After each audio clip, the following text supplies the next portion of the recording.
Master?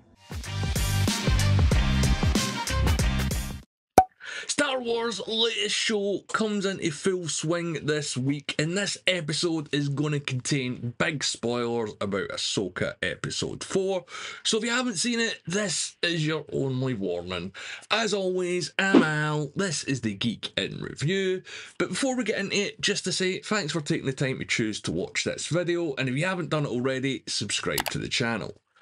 So this episode has some big things, a few cameos, one that I did mention on Twitter just before the episode aired.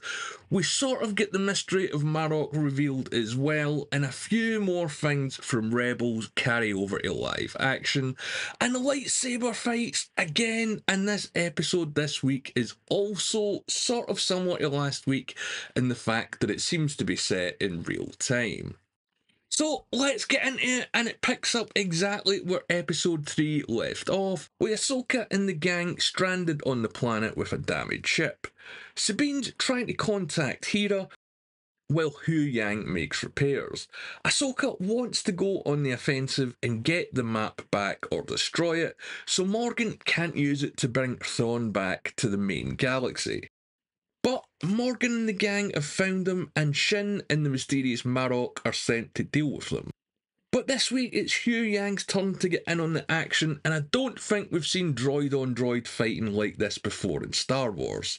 Sabine and Ahsoka join in and beat the bad guys on easy level before going off to destroy the map. But back at the New Republic fleet, Hera has decided to do her own thing, and we finally see the Ghost in live action. So if you don't know, this was the hero ship from Rebels, and it looks great. Now, as I mentioned at the start of the video, I did post a leak for this episode just before it aired. A lot of people thought we were going to get Zeb from Rebels showing up this week, but if you follow me on Twitter, you know that I mentioned it was Carson Teva who's appeared in the Mandalorian show that shows up.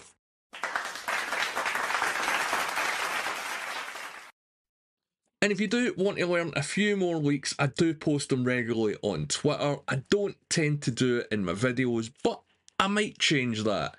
If you want to know more leaks, let me know, mention it in the comments below, and I can do a video on it. But anyway, Morgan is working out the coordinates to activate the hyperspace ring when Marok and Shin are waiting for the heroes to show up. So it's a double rematch this week because, you know, Ahsoka's already fought Marok and Sabine's already lost to Shin. And while the lightsaber fights are pretty decent, Ahsoka dispatches Marok pretty quickly. And after weeks of theorising by the fan base all over the internet about who Marok might be, it turns out that it's literally all just smoke and mirrors. Do you get it? Do you get it? I know. But Sabine still has to deal with Shin. And yeah, this was a pretty good lightsaber fight. My only kind of criticism of it is Sabine didn't have a lot of the Mandalorian gadgets that we're used to seeing. Because we've seen Din Djarin fight Ahsoka in Season 2, and we've seen Mandalorians fight Mandalorians, and they've got a few more gadgets than Sabine's. But while this is going on, Ahsoka confronts Baylan at the map ruins, where they have a chat about their history with Anakin Skywalker and what happened to him. Anakin spoke highly of you. Interesting. He never mentioned you. And while I love Rey as Baylan, the dude is being very vague on what exactly he hopes to get out of all this. The only reason I'm here is to secure the future. It is an unfortunate evil, but speaks to a greater truth. One must destroy in order to create. He seems to be some sort of evil middleman, and there's a standoff between the two before they start fighting that lasts a really long time.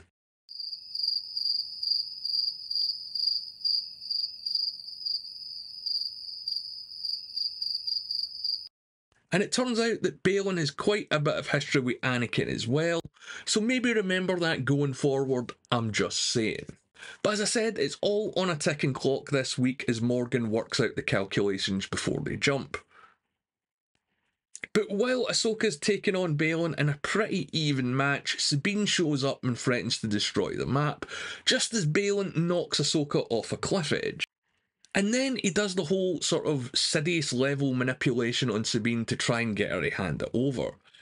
But again, he still doesn't say exactly what he wants from all this other than to serve the greater good, which is one of my main criticisms of this show. They really need to deliver something in a bit more depth to Baylan. So come on man, just spit it out. But he does promise to reunite Sabine with Ezra, which is obviously a big deal for her. So she does decide to go along with his plan, and this is sort of literally betraying her master, Ahsoka. But credit to Baylan, he stops Shin from killing Sabine, so he does seem honest, at least about his word, and then they get back on to working out the jump coordinates. Hera and her team show up, but Baylan destroys the map after they've got what they needed, and they're ready to jump off to the unknown regions to go and get Grand Admiral Thrawn. He's been mentioned quite a few times in this series, and he's obviously been set up to be the big bad.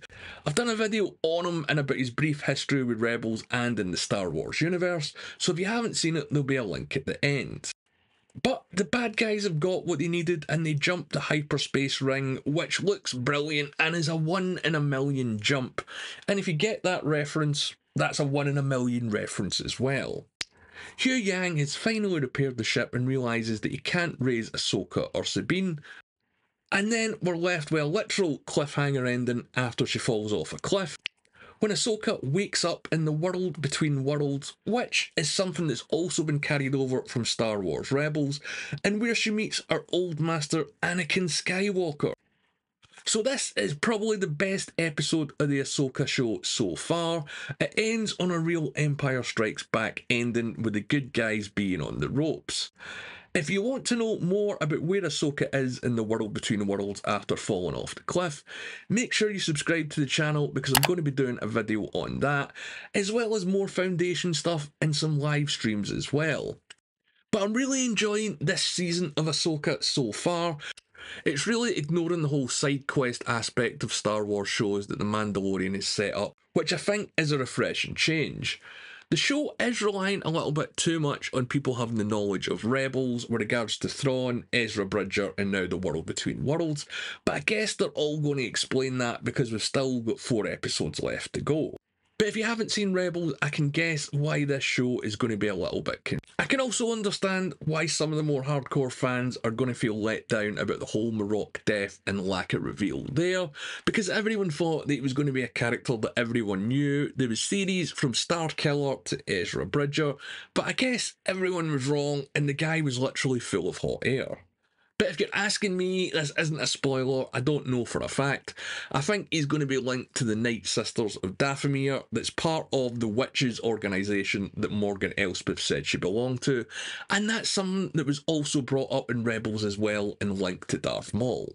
But as always, I want to know what you guys think. These are just my thoughts, so let me know in the comments below. And as I said, if you do want more leaks and spoilers on shows like this and others as well, make sure you follow me on Twitter at The Geeks Reviews.